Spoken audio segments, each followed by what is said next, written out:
جمعے کے مبارک دن کے مسنون اعمال: مسواک کرنا، مسجد جلدی پہنچنا، غسل کرنا، امام کے قریب بیٹھنا اور خطبہ غور سے سننا، عمدہ کپڑے زیب تن کرنا، سورۃ کہف کی تلاوت کرنا، تیل اور خوشبو لگانا، کثرت سے درود شریف پڑھنا، نماز جمعہ کے لیے پیدل جانا، دعاؤں کا اہتمام کرنا۔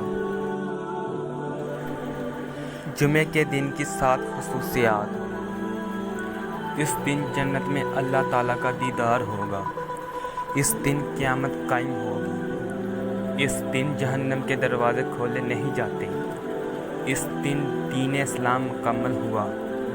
اس دن جہنم بھڑکایا نہیں جاتا۔ اس دن نکاح کرنا مستحب ہے۔ اس دن نئے کپڑے پہننا مستحب ہے۔